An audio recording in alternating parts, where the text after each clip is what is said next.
A father kicked his son out for failure, but when he saw him on the cover of a magazine, he wept bitterly. The headline was dedicated to "Parents never truly understand their children, and children rarely grasp their parents' struggles." Many authors have dedicated entire books to generational conflicts. As time passes, society changes rapidly, and people fail to adapt quickly enough. Children run away from home, parents argue over how to raise them, and families become divided. Norman had always faced minor challenges in life. He grew up in a single-parent household, cared for by his mother and grandmother.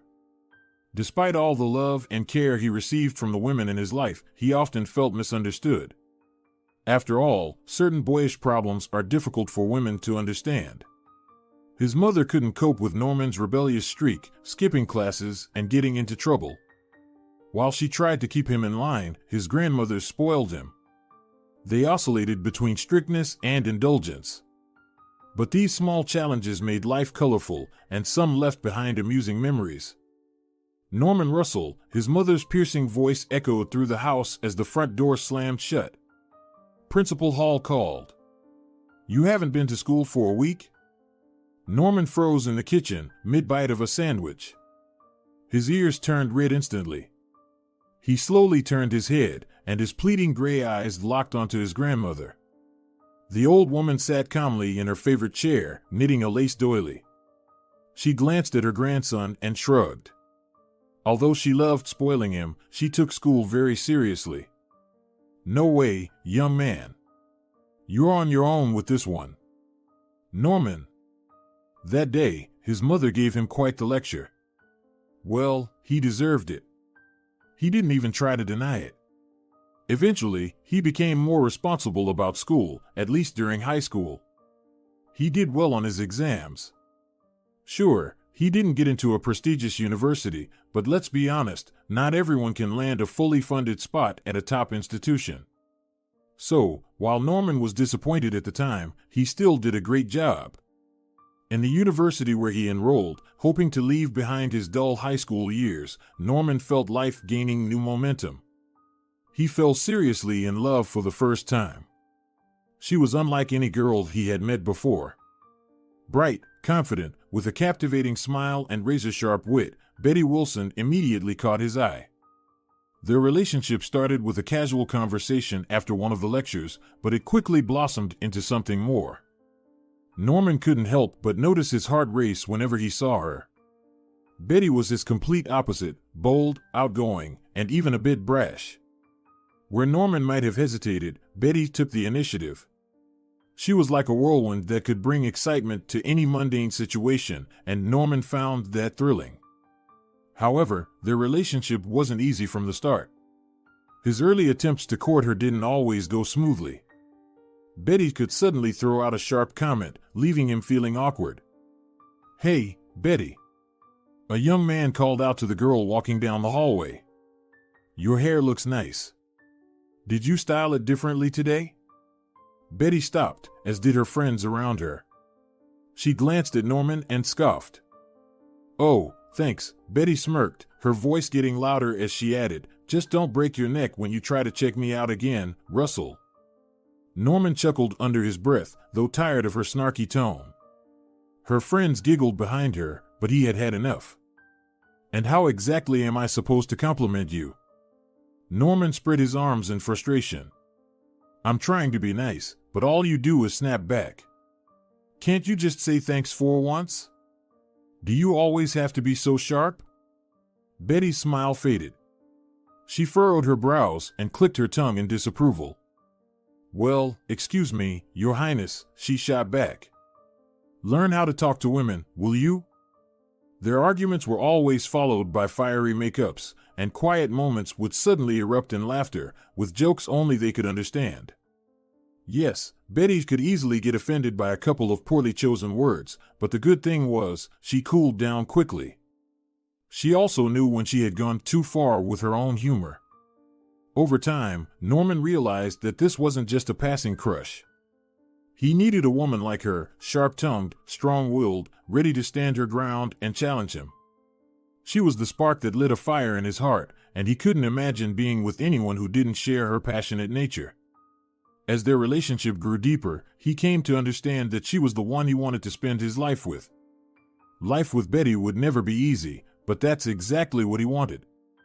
After graduating from university, Norman stood at the edge of adulthood, where everything seemed both intimidating and thrilling. He chose to become a dentist, deciding it was a stable and respected profession that would provide a comfortable life for him and his future family. With a diploma in hand and internship experience under his belt, his path seemed secure and predictable. In fact, it didn't take him long to find a job. One of the private medical centers offered him a position as a dentist. Norman quickly settled into his new role, his calm, focused demeanor, attention to detail, and, above all, his patients caught the attention of his supervisors. He was respected among his colleagues, though he never sought the spotlight, quiet and dependable, someone everyone could count on. The pay was solid, especially compared to those who had chosen less in-demand careers. While the work could be exhausting, it gave him what he valued most, stability and confidence in the future. The home he returned to after long workdays became his fortress. There, his beloved wife, despite her fiery personality, had created a cozy and warm place that he longed to come back to time and time again. Simplicity, peace, and predictability became the foundation of their shared happiness. Their relationship gradually transformed from the fiery passions of youth into a warm and steady bond. Soon, an event turned their peaceful, measured life upside down, but also brought immense joy and pride, the birth of their son. This moment marked a new, much more significant chapter in Norman's life. The little boy, named Elliot, looked just like his father from the moment he was born. Even the doctors, upon seeing the newborn, commented on the striking resemblance, the same lips, facial features, and even ears, as if they were molded from the same template. "Look at that," the midwife exclaimed with delight, turning the baby to show her colleagues. "A perfect copy. It's amazing how genetics work out." Betty, exhausted and covered in sweat, smiled blissfully. Her baby was moving, breathing, and fussing. Norman's arms rested on her shoulders as he stood behind her, tears in his eyes, gazing intently at their son. "We're a family now, Norm," she whispered softly, "a complete family, sweetheart." The first months and years of parenthood flew by in a whirlwind of tasks and responsibilities. Nighttime wake-ups, diapers, first steps, it was all new and exciting for both parents. Despite the challenges, Norman felt an incredible sense of fulfillment watching his son grow. For the first time, he began to understand what it meant to be a father and the immense responsibility that came with that role. As Elliot grew older, it became more evident that he had inherited not only his father's looks, but also his temperament. Calm, composed, and methodical, he embodied the very traits Norman always considered his own strengths. If something went wrong, Elliot rarely got upset or frustrated, preferring to solve problems in a measured, patient way, just like his father. The next big milestone was starting first grade. Betty and Norman were both terribly anxious, but Elliot remained unfazed. "Mom, it's going to be fine," the 6-year-old boy said with surprising maturity. "I'm smart. It won't be hard for me." Betty nervously adjusted her son's vest. She kept fussing with his light hair over and over, even though it wasn't clear what she thought was untidy about his hairstyle. "Sweetheart, I know. You're a very clever boy. But it's your first day of school," she said, kneeling down and kissing Elliot on the forehead. "And I'm your mom. It's my job to worry. Can you take the day off?" Norman, standing beside them, chuckled. Even though Elliot had inherited much of his father's personality, subtle traces of Betty could be seen in him, small, almost invisible, but they were there. Looking at his son, Norman remembered his own school days. No, Elliot's experience would be much better than his had been. "Well, buddy," Norman said as he tousled Elliot's hair, "it's time to go. There's so much waiting for you, pal, time to head out." In class, Elliot was neither a leader nor an outsider.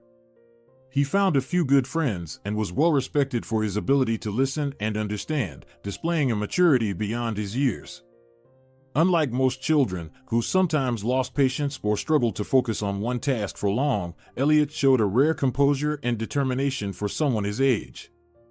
7 years after the birth of their first son, another joyous yet challenging moment arrived, the birth of their second boy. This time, the joy of parenthood came with growing concerns, as from the very beginning, Andrew was nothing like his older brother. From that moment, the real challenge began for the parents who had grown used to calm and predictability. Late one night, Betty nudged her husband with her elbow. The baby's cries echoed through the house, audible through the slightly open door. They could hear Elliot trudging toward the kitchen, clearly awakened as well. Norman stubbornly refused to open his eyes, trying to savor a few more moments in bed. Sometimes Betty thought he was pretending to be dead, anything to avoid getting up. "Norm, get up," she muttered hoarsely. "It's your turn. I went to him last time." Norman shivered and pulled the blanket over his head, barely aware of whether he was awake or still dreaming. He had been jumping up in the middle of the night so often that he lost track of time. "Betty, I have work in the morning," the dentist tried to argue. "And I have to drive Elliot to school." Suddenly, the crying grew louder, moving closer to them. Norman turned on the bedside lamp, and he and Betty squinted down the dark hallway. Elliot appeared in the doorway, carrying baby Andrew in his arms, looking just as utterly exhausted as his parents. The boy walked up to his mother and gently placed the wriggling, red-faced, tear-streaked baby on her stomach. "He's hungry," Elliot sniffled and wiped his nose on the sleeve of his orange pajamas. "Can I sleep at Sam's tomorrow?" Looking at her eldest, Betty sighed sympathetically. Yes, she and Norman had wanted another child, but now it wasn't just them who were struggling, Elliot was suffering too. He never complained or threw a fit, but she could see the growing frustration in him every time the baby cried. Children Elliot's age needed their sleep to grow up healthy, and he wasn't getting enough rest. Yes, of course, sweetie, she glanced briefly at her husband, who nodded in agreement. "Remind your dad tomorrow so he can take you. But for now, please, try to get some sleep." If their older son was calm, quiet, and easy to raise, their younger one was his polar opposite. From birth, Eddie made his presence known with loud cries and constant fussiness. As the years passed, Eddie's personality became more distinct. He grew into an active, energetic, and restless child, always on the move and constantly seeking new experiences. His loud laughter and equally loud tears became a regular part of the household soundtrack. While Elliot preferred quiet activities and playing alone, Eddie couldn't sit still for even a minute. He loved attention, frequently testing boundaries and pushing his parents' patience to the limit. Over time, it became clear that Eddie had inherited his mother's personality. His assertiveness and stubbornness, combined with childlike impulsiveness, often led to unpredictable situations. The house was now filled with lively arguments as the youngest son insisted on asserting his opinions, demanding special attention. But that was only the beginning. While the older son brought home certificates of praise and delighted his parents with academic success, the younger son turned school into a veritable playground for his pranks. If the older boy was a model student, a pride and joy for the teachers, the younger one seemed to do everything possible to drive them to the brink of a nervous breakdown. His name quickly became well known in the teacher's lounge, and no meeting went by without mentioning his antics. And, interestingly enough, in elementary school, he still showed interest in learning. He had a competitive spirit and a natural curiosity. The problems at school began almost immediately after he transitioned to middle school, and from that moment on, it was as if he had been replaced. One of his teachers, Mr. Griffith, a strict man who didn't tolerate any liberties, clearly didn't like him. As a teenager, Andrew couldn't understand why he was constantly singled out from his peers and subjected to criticism. He distinctly remembered a moment from middle school. He called that day the beginning of the era of laughter. His classmate, Ronnie, had turned to him to ask something. "I don't know," Andrew replied to a question he no longer remembered. "Ask Sarah, she's the class nerd." There was a loud smack, the sound Mr. Griffith made when he started his angry rants. It was the sound of a ruler hitting the teacher's desk. The man stood up from his chair and cast an unfriendly gaze over the class. His eyes landed on Andrew, and the boy immediately knew he had done something wrong. "Mr. Russell, do you think you're behaving properly right now?" the teacher said slowly, enunciating each word. Andrew shifted in his seat. What had he done? Had he been rude to Sarah? But that was just how they talked. They were friends. Andrew was genuinely confused. "Mr. Griffith, I don't quite understand what I did wrong." "Oh, you don't understand," the man said, walking briskly toward Andrew. "You are disrupting the discipline in the classroom, chatting about whatever you like while the teacher is trying to hammer knowledge into your careless head. Do you think you've done nothing wrong, Mr. Russell?" Ronnie, who had been the one to start the conversation, turned around, equally puzzled as to why the teacher was attacking Andrew. "Sir, but I was the one who spoke to him first." The man curled his lip in contempt. He barely glanced at the blond boy, choosing instead to focus on the one who had caught his ire. Raising his long wooden ruler, he struck the desk again. "I didn't ask. I saw how Mr. Russell showed blatant disrespect for the educational process, not you." The man turned back toward his desk. "But if you feel so inclined, Mr. Phillips, you can join your friend. Both of you will stay after class." The boys exchanged glances. Somewhere from the depths of the classroom came a wave of stifled laughter. Ronnie bit his lip. Andrew knew that look. His friend was angry, really angry. But there was nothing they could do. Andrew pushed his tousled russet hair back and dropped his head onto his folded arms on the desk. And it wasn't the last time Mr. Griffith soured their mood. Every mistake, every tardiness, every unfinished assignment turned into a small battle where Andrew, despite all his efforts, always ended up losing. But what grows within a child when he feels powerless to defend himself? A desire to rebel. Misbehavior, skipping classes, and shirking school responsibilities became his way of expressing protest against what he felt was unfair treatment. His mom and dad tried to steer him back on the right path, but every conversation about school or his future only irritated him further. He didn't want to listen, convinced that they couldn't possibly understand his feelings and struggles. His urge to misbehave and skip school became a personal rebellion against a system that, in his eyes, was set against him. His mother, noticing the changes in his behavior, tried to reconnect with him, but her constant exhaustion and stress from work made it hard for her to find the right approach. His grandmother, on the other hand, believed that strict discipline and punishment would fix the situation, which led to frequent conflicts within the family. "Andrew," Principal Dockery called again. Betty quietly slipped into her son's room, like a little mouse. "This can't go on. You've only been to school 12 times this month. Do you even understand what you're doing?" The boy let out an exaggerated, theatrical sigh. He tore his eyes away from the video game and turned to face his mother. In the chaos of the teenager's room, she looked almost endearingly neat. She wore a pink house dress, fluffy slippers, and a silly headband she used to keep her hair dry when washing her face.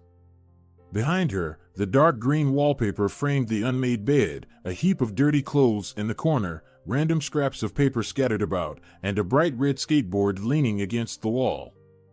"Mom, I've told you 100 times, I don't want to be there," the boy began immediately, pushing his point. "That Griffith used to just make my life miserable during class, but now he's on my case in the hallways too. Seriously, whenever he sees me, he has to find something to complain about. That old jerk. Andrew, I'm serious. Watch your language. This isn't okay. You can't skip school just because one teacher won't let you act out." She planted her hands on her hips and frowned. "You've got exams coming up, and you need to think about college or university. I know you. And I know you don't like sitting still. But enough with the way you're talking about Mr. Griffith. He's just a jerk." Andrew snapped. "Andrew!" Betty scolded, her voice sharp. The boy jumped up from his chair, grabbed his backpack off the bed, and stormed past his mother. And of course, like any rebellious teenager, he didn't forget to slam the door behind him. The situation at school was growing more and more tense. His parents were being called in for meetings with the teachers and principal almost every week. Every conversation sounded the same. The youngest son was disrupting classes, arguing with teachers, and his sharp tongue turned ordinary lessons into a trial for the staff. The teachers were at their wits' end, unsure how to rein in his constant antics and tactless comments, which regularly threw them off balance. Betty and Norman sat once again in the uncomfortable office of the principal. Mr. Dockery remained silent for a long time. Even he was growing uncomfortable with these meetings. He knew he was summoning them too frequently, but he couldn't ignore what was happening.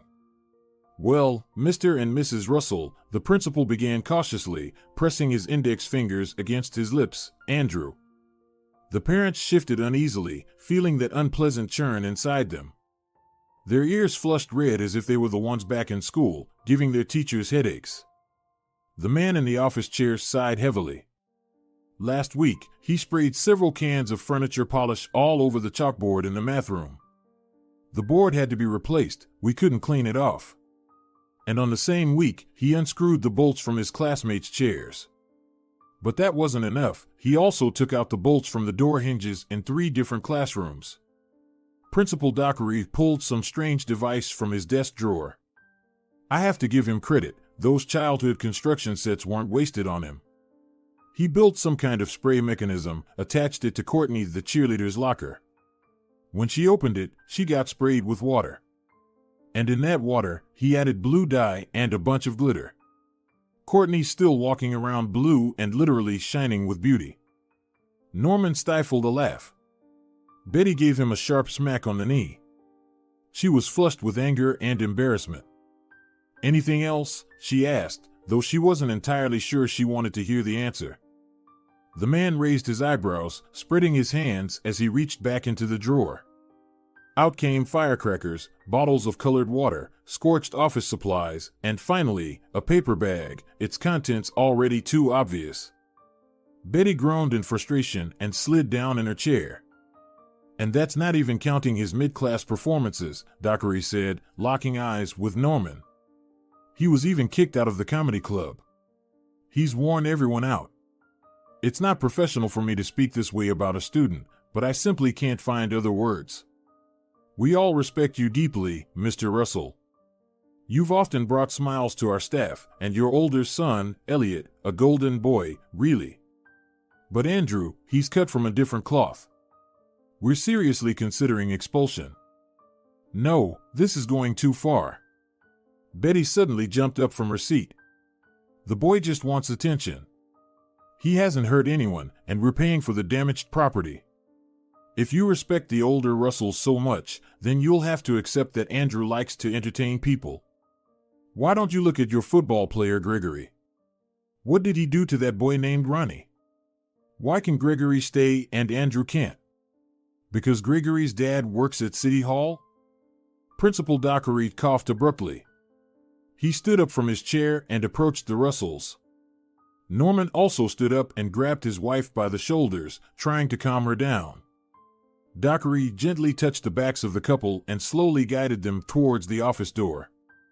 "You know, Mrs. Russell, you're right," the man said quietly through his nervous coughing. "He hasn't hurt anyone. Andrew is already in middle school, and there isn't much time left until he graduates. You know, it's actually more fun with him around. Best wishes, and thank you for coming." At home, they avoided discussing the conversation. They didn't want to think about the fact that their son was on the verge of expulsion. He was that uncontrollable. Norman often thought about what kind of grades his younger son would end up with when he finished school. He imagined the document with grades, and it made him uneasy. The man feared that his Andrew might end up on the sidelines of life. And the more he thought about it, the more his despair grew. He tried talking to his son about the importance of education, about how good grades could open many doors. He told him stories from his youth, about how hard it was for him without a father, how he worked hard to succeed. But all these conversations hit a wall of teenage cynicism. The boy listened, but it seemed the words never truly reached him. He shrugged, dismissed the advice, or worse, joked about it.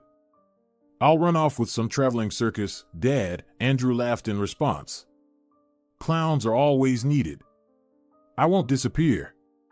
Norman understood that time was ticking, and if nothing was done, the moment when something could be changed would be lost forever. Andrew, come back to reality. Your mom and I won't be around for the rest of your life. Norman rubbed his nose. You need to think about the future. At least a little. Or are you waiting for me to lock you in the house with a stack of textbooks? The boy scoffed. Everything around him seemed like a big game. He genuinely didn't understand why he should make an effort for grades. Andrew knew the material, he just couldn't be bothered to answer, write, or explain. It was a shame his father didn't understand that. Dad, just chill. I don't want to talk anymore. Meanwhile, Norman increasingly resorted to punishment, hoping it would make his son reconsider his behavior and get his act together. He restricted Andrew's access to entertainment, punished him for poor grades and constant complaints from teachers, and tried to establish strict rules and order in the house. But these measures, it seemed, didn't yield the desired results. Andrew continued to behave as if he had no intention of focusing seriously. What's more, due to the new system of punishment, the couple began to argue frequently. They simply had different views on how to handle the situation. Oh, God, Norman. Betty lamented, throwing a towel onto the table. He's just a teenager, stop putting so much pressure on him. There was a long silence. Norman sat in his chair, his jaw tightly clenched. He was still recalling the times when Elliot was the same age as Andrew now. The only problems the older son had were a desire to control everything around him, questions about the family budget, an obsession with cleanliness, insatiable curiosity. The boy was a perfectionist. Elliot didn't need any pressure, Beth. And Eddie doesn't even budge with a kick, he said gruffly and wearily, his voice becoming even more hoarse as he continued. Do you like the thought of our youngest son not getting a proper education? That he won't get a decent job? Do you want to see him become a nobody? Betty clutched her head, digging her fingers into her thick black hair. She was angry, and it was obvious. Why do you always compare them? Just imagine how he feels. Living in the shadow of his father and older brother, and everyone around him tells him he's worthless, she said, suddenly sniffing, but her face didn't change. For once, say something nice to him. How can you be so heartless? Suddenly, there was a loud crash. Norman slammed his hands on the table. Why should I praise him? He roared. For driving teachers to hysterics? Maybe for laughing at any attempt to teach him something useful? Betty froze. She looked at her husband with undisguised disappointment. All she could do was turn and head for the kitchen door, dropping one last comment. You're just incorrigible. Even though both parents wanted the same thing, to see their sons succeed in life and be happy, they couldn't find a compromise. There was no need to worry about Elliot. He was an exemplary student, calm and composed, which only highlighted the contrast with his younger brother. The older son was a source of pride for his parents, and his future seemed predictable and bright. But Andrew, with his reckless behavior and penchant for mischief, was a constant source of anxiety and disagreement. When the younger son entered high school, his parents hoped he would finally start showing some seriousness and responsibility. They were prepared for the challenges of adolescence, but no one expected what happened one evening. That day, they all gathered for dinner. Even Elliot came home from college. Nothing seemed out of place until the younger son calmly announced his plans for the future. It seemed like an ordinary teenage statement, but it turned out to be a bombshell that shattered their established world. Mom, Dad, I've been thinking a bit about my career, work, all that, Eddie said, pausing to take a sip of juice. I want to be an entertainer. Norman froze, holding his fork midair. He didn't immediately grasp what his son meant. He had been expecting the boy to finally start talking about college plans, a career choice that would provide stability and confidence for the future. But what he heard was so far from his expectations that he could barely contain his anger. Andrew, the name of the young man, thundered through the kitchen. Norman? Betty forced a tight smile, knowing another scene was about to unfold. "How's the fish? Did I overcook it?" But Norman didn't hear her. He stared at Andrew with an unblinking gaze. The boy continued eating as if nothing had happened. He had grown accustomed to his father's disapproval, and he was no longer even angry about it. After a minute of awkward silence, the man spoke. "Have you completely lost your mind?" Norman threw his fork onto his plate and crossed his arms over his chest. "An entertainer? As if that's what your mother and I needed, son." Andrew shrugged. He braced himself for whatever his father was about to unleash. He didn't really care much about what was going to be said. "Do you even know how many jokers there are like you in this country?" "Hundreds. Thousands, Andy. And each one thinks they're good enough to be that lucky guy with a microphone in hand." The man spoke with slightly more calm than at the beginning of the conversation. "It's nonsense. Just a dead end. Well, my whole life feels like a show. I'm always in the spotlight, not afraid to talk to people, and Mom says I'm good looking." The boy grinned in his trademark manner. "I think I've got a shot." Betty sat with her hand pressed to her forehead. She didn't like where this conversation was headed. The evening was supposed to be quiet and peaceful. Even Elliot had found time to gather the family like this.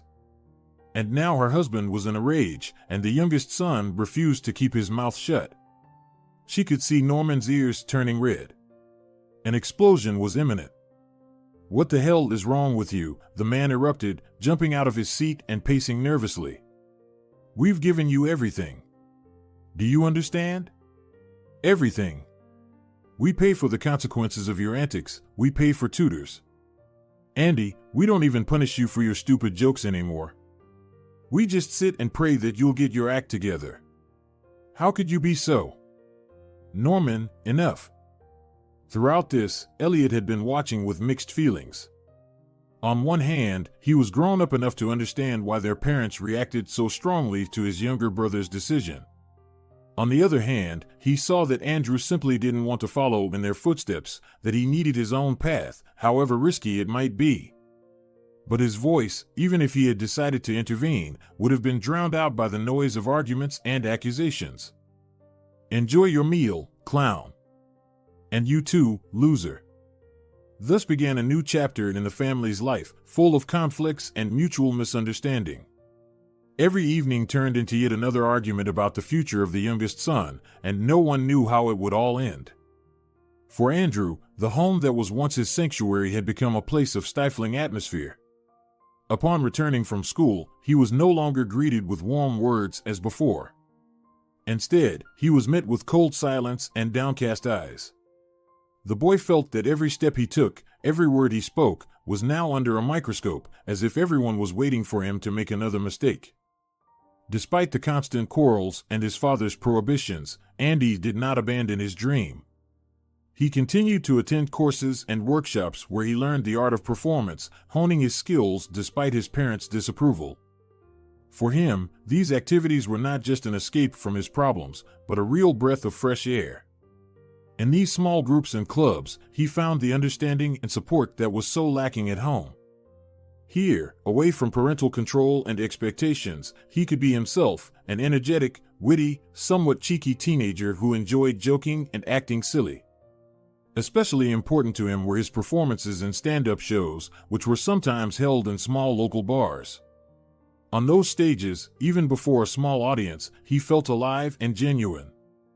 Each time he stepped onto the stage, he felt as if he was shedding the burden of expectations and criticism, as his jokes resonated with the audience, even if they were strangers. But Norman didn't give up. It had become a matter of principle.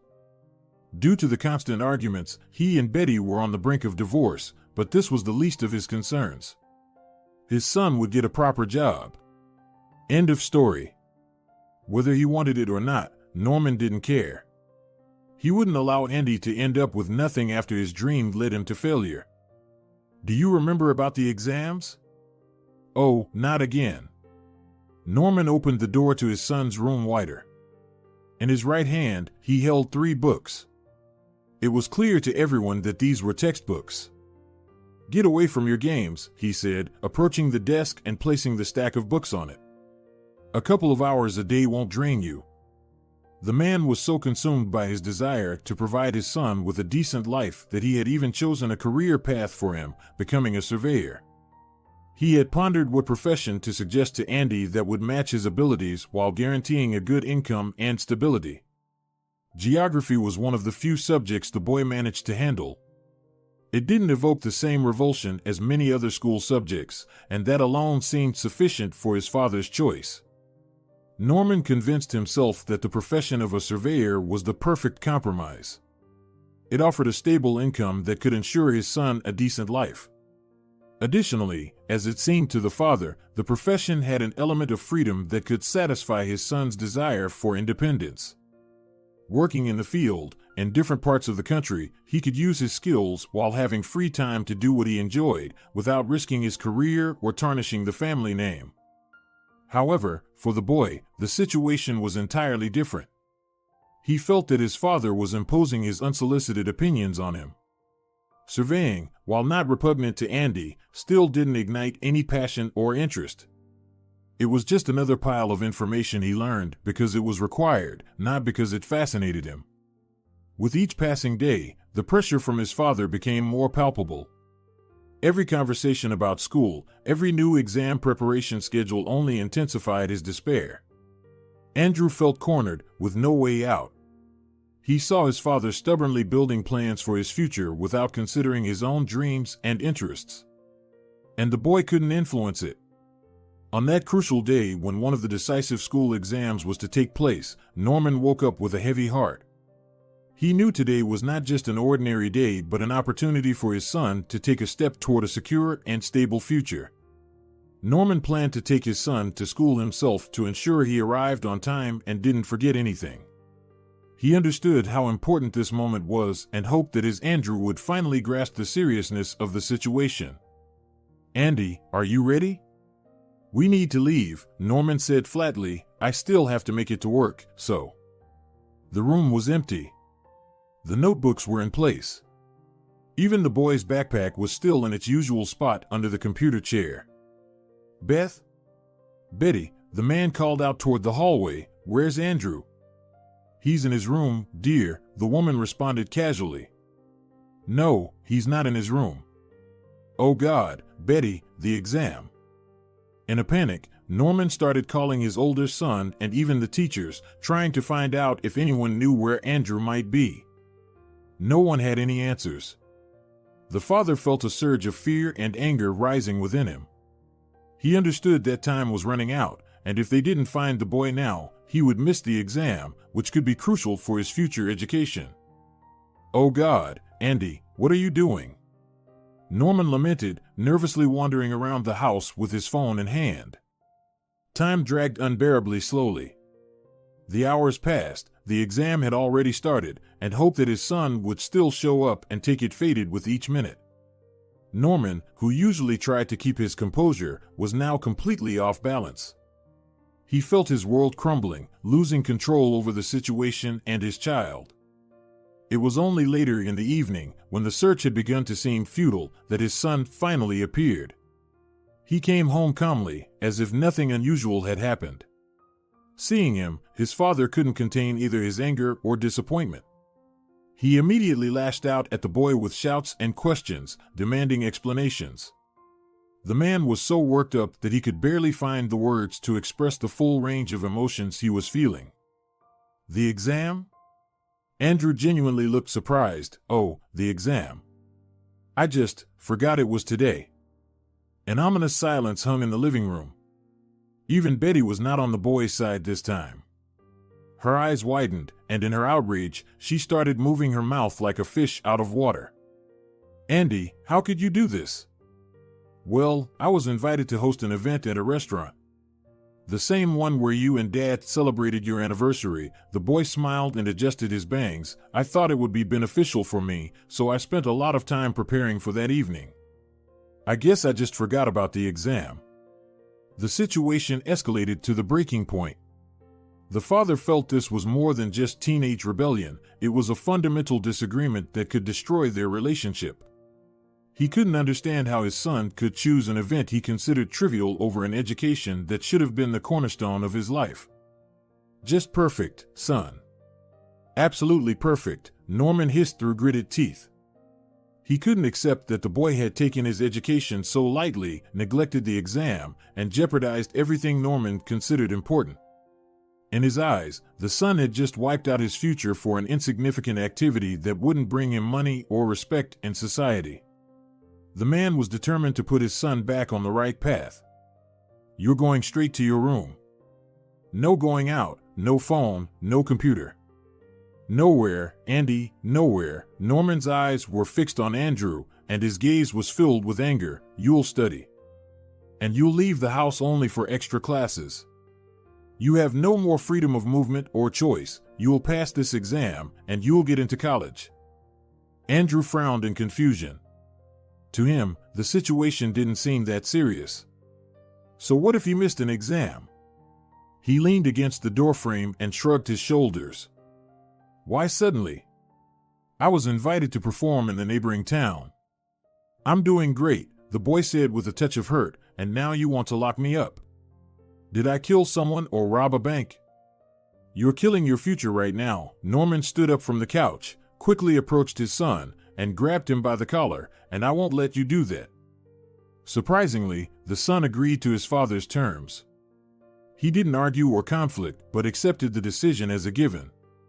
For Norman, this was a sign that the boy had finally realized his mistake and was ready to rectify the situation. During the preparation period for the retake, the son diligently attended classes, and the father began to hope that their relationship crisis would be overcome. However, the son didn't specify which exact classes he was attending. The father saw that the boy returned home late, clearly exhausted, and took this as a sign that he was seriously preparing for the exam. The father began to believe that his harsh measures had worked and that Andy had finally accepted his point of view. But the day before the rescheduled exam, Andrew approached his father with a flyer. It listed the date and location of the show, and not just any show, he had been selected as the host. It turned out that all this time, Andrew had not been preparing for the exam at all, but had been attending auditions and meetings with managers. His persistence and determination had paid off, and now he had his first significant opportunity, a chance to host a major event. The father was horrified and enraged. He felt deceived and betrayed by his own son. All his plans for the rescheduled exam and further education crumbled in an instant. As soon as he realized that his son had secretly been preparing not for the exam but for another performance, his anger and disappointment reached a peak. How much longer? Andy, this is just unbearable. Dad, just listen to me already. Andy raised his voice for the first time in years. If I perform well, I'll be able to break through. I'll become a showman. Everything will be fine. I'll have money. I'll be famous. Give me a chance. For the father, these words were like a knife to the heart. He couldn't believe that his son seriously thought this dream could replace a real education and profession. But the boy continued to insist, speaking with such enthusiasm and confidence that Norman momentarily wondered if there was some sense in it. Andy convinced him that this show was his chance for a successful life, that he would do everything possible to live up to expectations and achieve success. The father faced a choice that questioned all his principles and views on life. He had to either let his son go and allow him to follow his own path or insist on his own way and risk losing his son's trust and their relationship forever. Although with great skepticism, he agreed to attend the show. He decided that it would be the last chance to prove that his passion for show business could lead to something meaningful. If you value these fairy tales so much, here's a dose of reality. If you fail, no one will be waiting for you at home. Andy nodded. He was confident he could handle it. The day of the show arrived, and the tension was palpable from the morning. The makeup artists fell ill, causing confusion with the participants' preparations. The lighting technician reported that the main spotlight was broken, which meant the stage lighting wouldn't be as planned. Everyone involved in the show was scrambling to address the issues. The atmosphere was heating up, and every minute's delay worsened the situation. But despite the chaos around him, Andy tried to remain upbeat and confident. When the show began, the tension in the hall did not dissipate. Although the stage was set and the audience had gathered, everyone could feel that something was wrong. Guests and extras, who were supposed to follow a strict script, began deviating from it due to the earlier confusion. The meticulously prepared script now seemed useless. The situation was spiraling out of control, and despite all his efforts, the young showman couldn't keep everything together. He tried to improvise and work around the difficult situations, but the audience's response was tepid. Jokes that might have landed well in another scenario now seemed forced and out of place. The audience was clearly bored, evident from the faces of those seated in the hall. Instead of laughter and applause, there was an air of silence and disappointment. The atmosphere became increasingly oppressive, and gradually, people started leaving the hall. The spectators who had come with expectations of fun and entertainment now rose from their seats in disappointment and quietly departed. Norman, sitting at the back of the hall, watched the unfolding scene with a heavy heart. He saw his son, who had believed so fervently in this show, slowly descending into failure. It was a painful sight to witness all the boy's efforts unraveling before his eyes. When there were almost no spectators left in the hall, Norman decided it was time to end it. The show was over. Approaching the stage, he looked straight into his son's eyes, which no longer held the confidence and enthusiasm they had in the morning.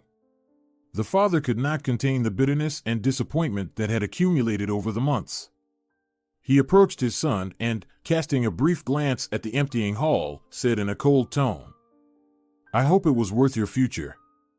These words were filled with reproach and bitterness, like a verdict summarizing everything that had happened.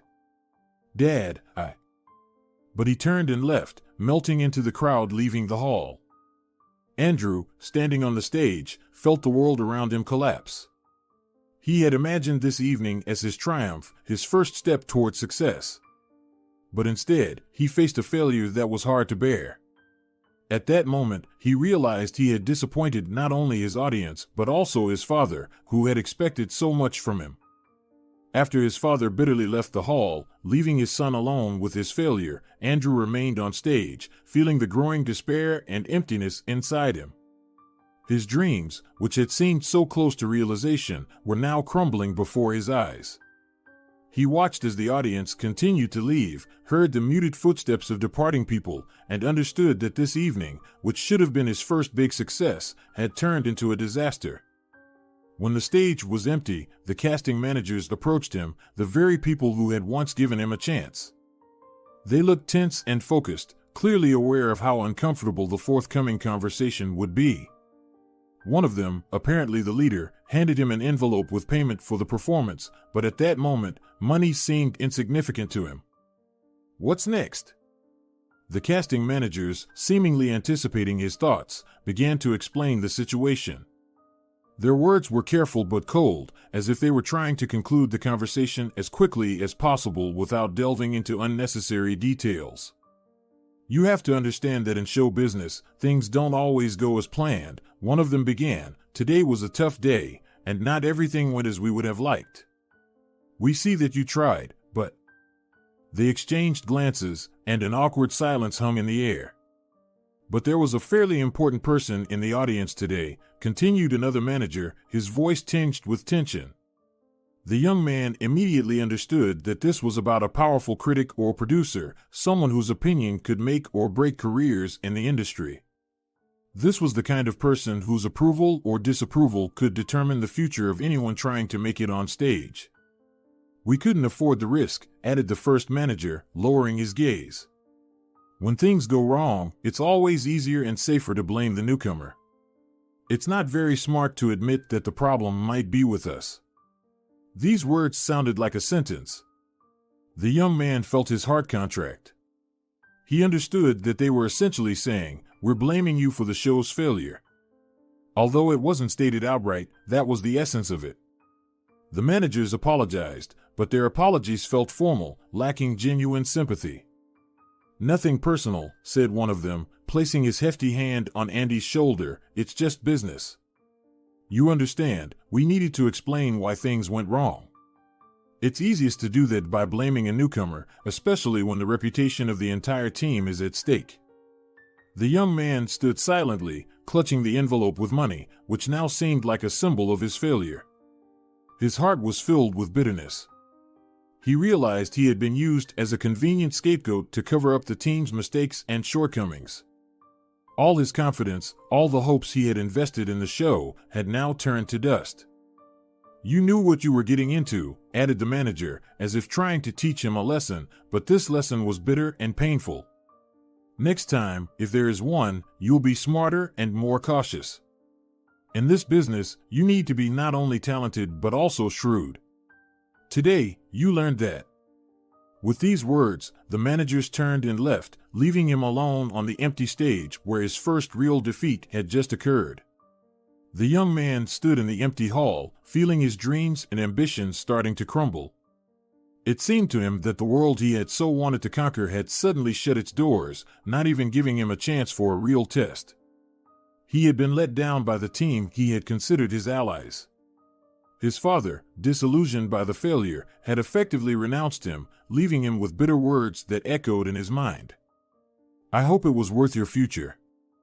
Now he understood that he could no longer count on his parents' support. The future, which once seemed bright and full of opportunities, now felt empty. He felt he had lost the chance to escape mediocrity and pursue his passion. Admission to university no longer seemed possible. Having failed the exams, he had disappointed everyone who had believed in him.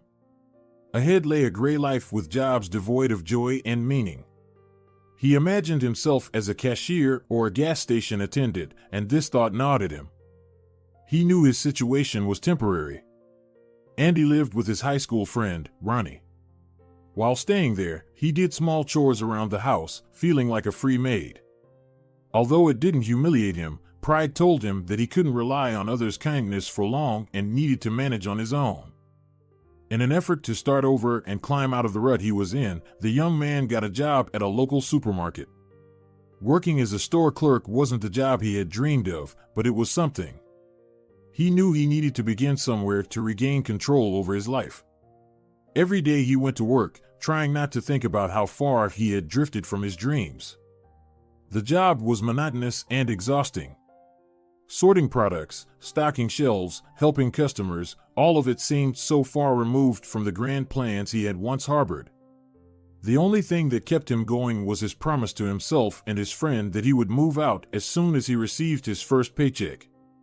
On a day that seemed as ordinary and gray as all the others, the young man was working his shift at the supermarket. He carried out his duties almost automatically, lost in thoughts about how he once dreamed of a completely different life. When a man in a shirt approached him, the young man turned with a habitual smile, ready to help find the item the customer needed. The stranger looked vaguely familiar, but the young man didn't think much of it. The stranger suddenly perked up when he took a closer look at him.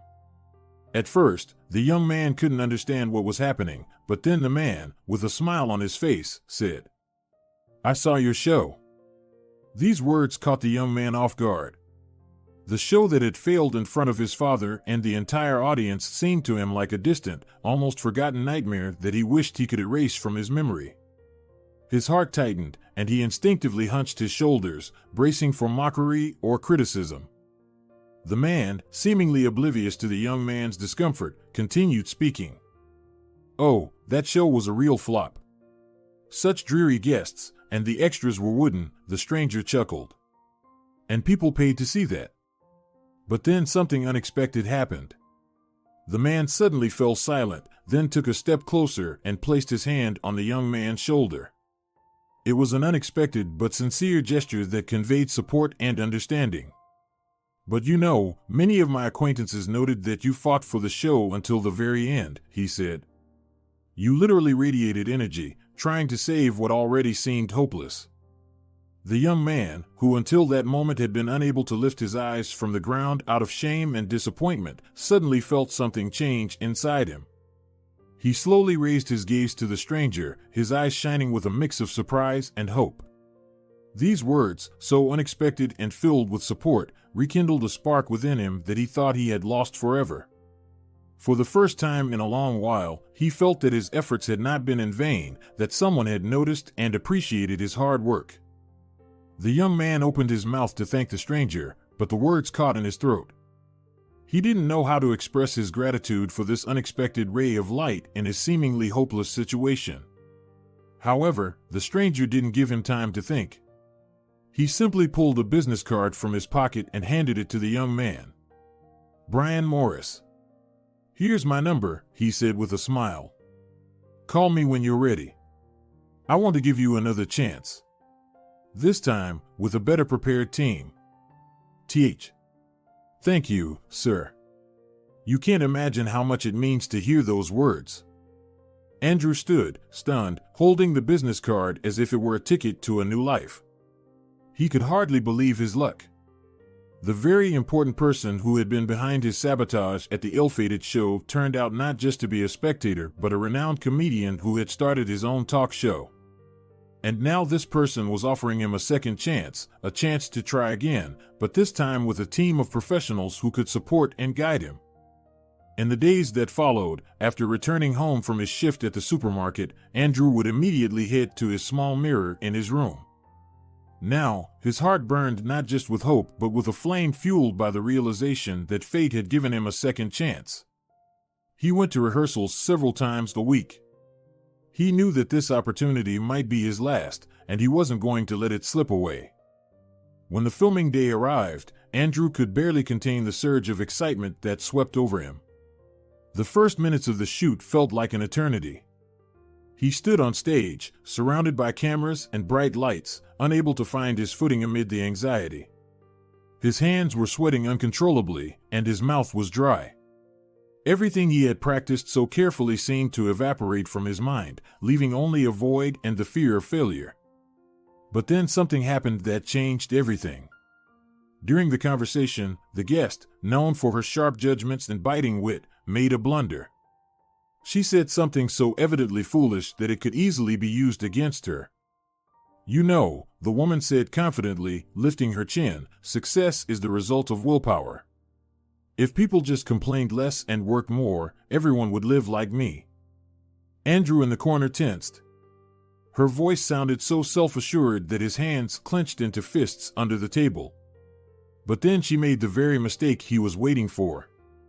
"After all," she continued, "I wake up at 5 in the morning every day, and look at the result, a perfect figure, a successful business, and 5 cats that I walk in the mornings." At that moment, something clicked in Andrew's mind. A spark. The spark he needed. "Wait a minute," he interrupted with exaggerated seriousness, "you walk cats? At 5 in the morning?" The room suddenly fell silent, anticipating the climax. The woman looked at him in bewilderment. "Well, yes," she replied, narrowing her eyes. "What's the problem?" "You know, cats usually walk us," he remarked. "They just let you think you're in charge. They must be training you for a possible uprising." The woman blinked, unsure how to respond, but the audience had already started laughing. "Ah, so that's what those sly looks were about," she smirked, trying to regain control. "But no, I'm just demonstrating my leadership." "Leadership over cats?" Andrew raised an eyebrow. "Well, that's next level, boss. Now you just need to teach them to make coffee, and they'll serve you forever." The room erupted in laughter, and as the woman realized she was being outplayed, she attempted a comeback. "You know, Andrew, you have discipline issues. Maybe you should try waking up earlier too?" The young man smirked, suddenly feeling like he was in his element. "Of course. I actually tried waking up at 5 in the morning. Only my main discipline at that time is not falling back into bed." The audience roared with laughter, and the woman, losing her grasp on the conversation, tried to retort. "Well, maybe you're not as strong as you think. Or maybe the cats just want me to think that." Andrew shot back, waving his hand. "You're experienced, so tell me, are they already trying to take over the world? Or just starting small, dominating the backyard?" The crowd was in hysterics, and Andrew, feeling the confidence that had once been his best friend, realized he was back in the game. The words he had spoken seemed to have stirred up a hornet's nest. They sparked a genuine storm of emotions, enlivened the studio atmosphere, and earned him newfound respect from everyone present. He understood this was the moment that could change everything. He knew he could handle it, keep the audience engaged, make them laugh and react. He was finally tasting the success he had been searching for. Each laugh, each wave of giggles from the audience seemed to infuse him with vitality, bolstering his confidence and lifting his spirits. He felt that spark igniting within him, the one that true hosts possess. He began to understand that with each successful quip, he was gaining control over the room, the situation, everything around him. This was his show, his moment, and he was ready to seize it fully. He instinctively grasped that a host's success relied not only on the ability to joke, but also on the skill of timing. He waited for the right moments, skillfully noting the slightest flaws in the guest's words, making jabs, but never overdoing it. He knew that too many jokes could lose their edge, and constantly teasing a guest could erode their trust and interest. Balance became his primary weapon. After each successful comment, he paused, giving the audience and guests time to absorb what was said before launching into his next witty remark. The entire room was captivated by his performance, the audience reacting to every word, every gesture, which gave him even more confidence. The young man finally realized that all his efforts, all the previous failures and difficulties, had led him to this moment. When the show concluded and he returned to the dressing room, he was greeted with loud applause. It was a moment of true recognition. People who had seen countless hosts and participated in numerous shows now looked at him with respect and admiration. He was the hero of the evening, someone who had overcome all obstacles and proven his worth. The extras and actors, used to a variety of performances, now saw him not just as a novice, but as an equal, someone who deserved to be on stage. "Great job, kid." Brian suddenly appeared in the frame. "I knew you had it in you." Andrew smiled modestly at him. "You shut that old witch up, now that's a show." Our new hero, folks. The boy, who had once carried a backpack to school and dreamed of being heard, was now featured on the show. It was a unique event that turned his life around.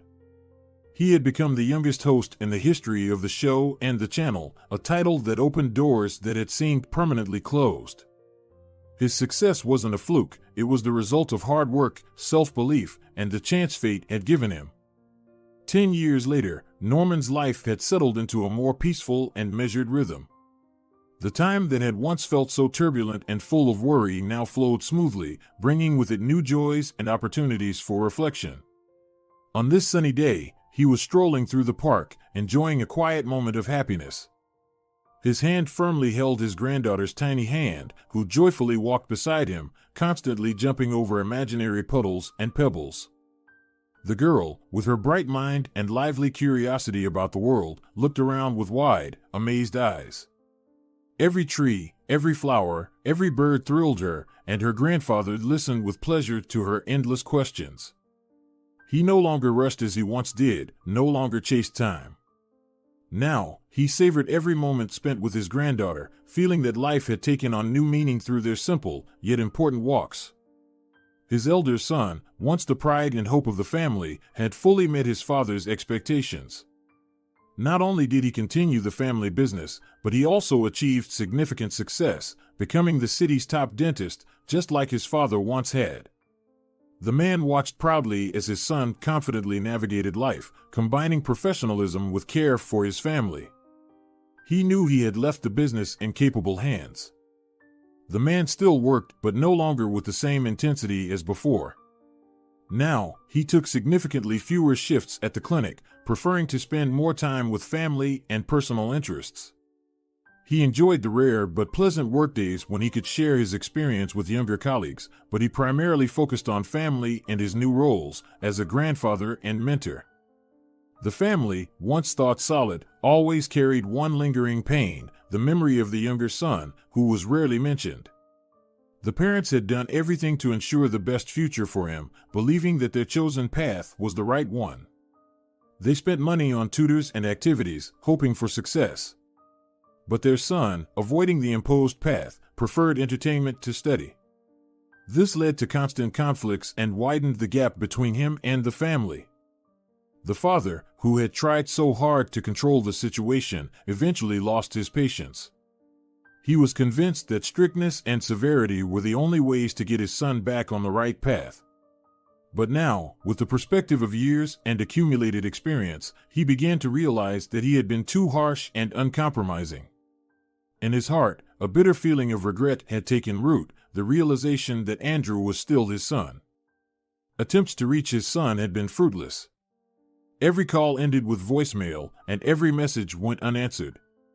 Norman knew that his son was living his own life somewhere, but what that life was like was unknown to him. He didn't stay in touch, didn't attend family gatherings and holidays, and didn't even send postcards. It was his silent but loud statement. He had detached from the family and gone his own way, whatever that might be.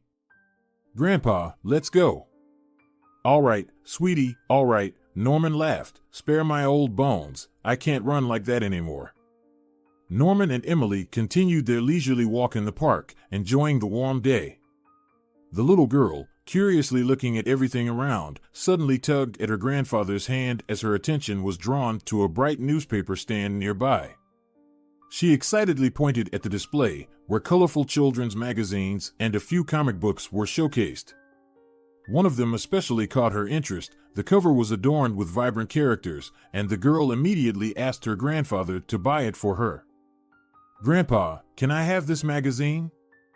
Norman smiled warmly, unable to resist his granddaughter's charm. "Sure. Just don't tell your mom, all right?" The man, with a tender smile on his face, started reaching into his pocket for his wallet. Emily jumped with joy, looking forward to the moment she could admire the pictures and listen to the stories her grandfather would tell her. As he got closer to the stand and began selecting a magazine for his granddaughter, his gaze involuntarily fell on another shelf.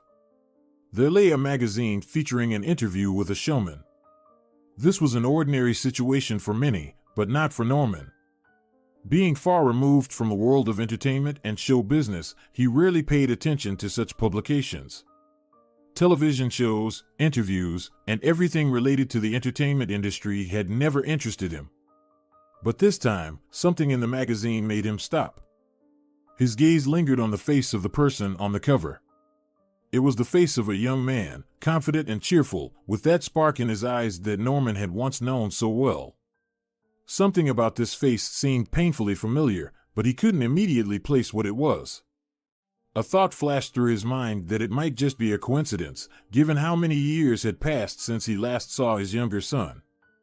However, when his eyes scanned the name printed below the photo, Norman's heart suddenly started to race. The name was so familiar that there was no doubt this was his younger son, the one he had tried to raise by his own rules, but who had chosen his own path. It was Andrew's face, the dream of whom he had never believed in, thinking it empty and unworthy of attention. "Oh, my God," Norman covered his mouth with his hand. For a moment, the man was overcome with a slight tremor. He held the magazine in his hands and couldn't believe his eyes. It seemed to him that this was just a dream, that he would soon wake up and be back in his ordinary life, where his younger son was seldom thought of. But reality was different. The son he once thought was lost to the world was now staring back at him on the magazine cover as a successful showman, someone who had achieved what he had dreamed of since childhood. The man stood at the kiosk, holding the magazine with his son's face, unsure of what to do next. His granddaughter, noticing that her grandfather had suddenly frozen, looked at him with surprise. She didn't understand what was happening, but her trusting eyes, full of childish bewilderment, seemed to pull him back to reality. Norman sighed quietly, looked down at his granddaughter, and once again felt that familiar tremor inside.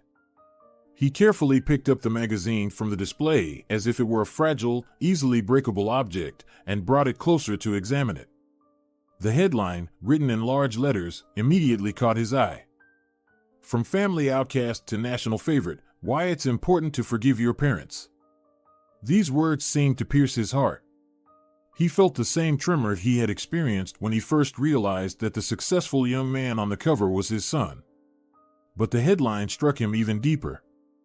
Forgiving parents, these words echoed in his mind, stirring up a storm of emotions. Could it be that his son, despite everything that had happened between them, had found the strength to forgive him, his father? The man, who had always prided himself on his steadfastness and principles, now stood before the kiosk, feeling his eyes fill with tears. He couldn't stop himself. Curiosity mixed with guilt compelled him to open the magazine and read the interview. "I've always been something of a family fool," the interview, speaking from Andrew's perspective, read. "Always laughing, never wanting to study. I wasn't like my brother. And for that, I got it seriously from my father. No, he never raised a hand to me. It was just that we had a hard time getting along. He wanted me to get a decent job, to be like his older son. He didn't want to understand me, and that's the worst thing a child can feel. Andrew, my boy, what have you?" He continued reading. With every line, the pain his son had endured gradually consumed Norman as well. "Then my first serious show was a major flop. It was a disaster. The story was very ugly, they just set me up. Father knew nothing about it, and I didn't want to explain. I was kicked out of the house, that's it. Just finished school, and I was already useless. Lived with a friend. Sometimes talked to Mom and my brother. They tried to support me, but my father's word was law. And my brother, well, we even see each other sometimes. Yes, Elliot hasn't forgotten about me." Noticing Emily's worried look, Norman quickly collected his thoughts. Only now, as he tore his gaze away from the magazine, did he feel the tears on his face. "Grandpa, why are you crying?" He crouched down beside her to be at eye level and tried to soften his expression. He needed to find words that would explain everything in a way that wouldn't frighten the little girl. Wiping away the tears from his face, he gave a gentle smile and said, "Don't worry, sweetheart. Grandpa isn't sad, I'm just very happy for your uncle." His voice trembled, but he tried to sound as confident as possible. "He's achieved so much, and it's really, really good news." Although Emily didn't fully grasp what had happened, she calmed down seeing her grandfather smile. She nodded and hugged him again, pressing close to his warm body. Norman felt his heart constrict with both tenderness and pain. This moment reminded him of the importance of family, of how precious these connections were, which he now understood should never be severed. When they got home, Norman and his wife faced a difficult conversation. He showed her the magazine, handing it to her as if passing on a part of his pain and realization. The woman stared at the photograph of their younger son, at his face which seemed both distant and foreign, yet familiar. Tears also welled up in her eyes, but she tried to maintain her composure. She felt the same pain as her husband, but also regret for the decisions made long ago. "Betty?" Norman's voice faltered. "Just tell me." "I thought it would be best for everyone," she said quietly, trying to stay calm. "I saw how you couldn't accept who our son was. And I couldn't bear the thought of every conversation between you ending in arguments and hurt. I knew how much it pained you, how you wanted him to follow in your footsteps, but he was different.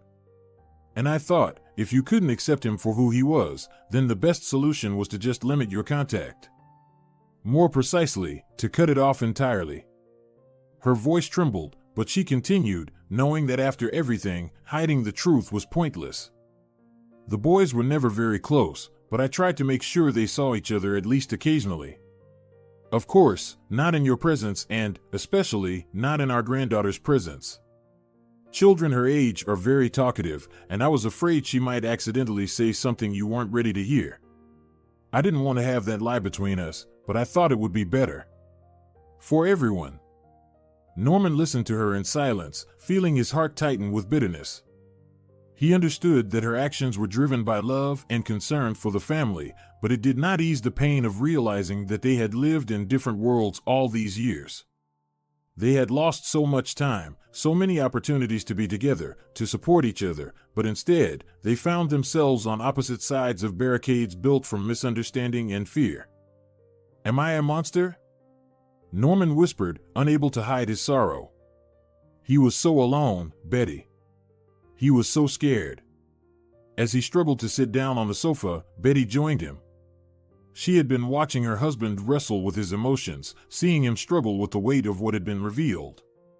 Her heart ached with pity and love for him, but she didn't know how to help, how to find the words that would bring him peace. She didn't try to speak, nor did she attempt to comfort him with words that might seem empty or misplaced. Instead, she simply leaned in and rested her head on his shoulder, touching him as gently as if she were afraid to break him. Her gesture was simple but filled with deep understanding and love. She knew that at this moment, it was crucial for him to feel that he was not alone. Calming down, Norman sat in silence, feeling the storm of emotions gradually subside. The thoughts that had been swirling in his mind began to come together into a clearer picture. Inside him were conflicting feelings, fear, guilt, but also a desire to make things right, to restore what had been lost. He suddenly realized that more than anything, he wanted to see his son again. Gathering his courage, he looked up at his wife and, almost whispering as if afraid of the answer, asked, "Do you think he will want to see me?" Norman's eyes, red from tears, were full of hope. "Will you ask him, Betty?" The woman looked at her husband with both surprise and concern. She understood how important this question was to him, but also knew that this meeting might be difficult for their son. Nevertheless, she promised to talk to their son and find out if he was ready for such a meeting.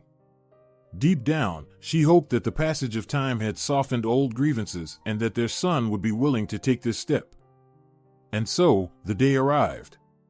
Andrew, nervously standing at the threshold of the house from which he had been expelled 10 years ago, took in the unchanged surroundings, the same walls, windows, familiar scent. Gathering his thoughts, he hesitantly pressed the doorbell. Moments passed, and in the silence, the creak of the door handle was heard. The door slowly opened, and his father appeared in the doorway. He was no longer young, gray had dusted his temples, and deep wrinkles marked the corners of his eyes and forehead. But despite the signs of age, he remained the same man that the showman remembered, stern, composed, always confident. Yet at that moment, all outward signs of sternness and coldness vanished. Seeing his son, now standing at the door as an adult, the father could no longer hold back. He rushed forward, enveloping him in a tight embrace, and, as if forgetting his pride and stubbornness, shook with sobs. These were tears he had held back for many years, tears of regret, pain, and a plea for forgiveness. "Andy, my boy, my dear boy," he wept, burying his face in his son's shoulder. "I was a fool, son. I'm just an old fool, forgive me, for heaven's sake." The showman stood still, feeling his entire being filled with warmth and humility.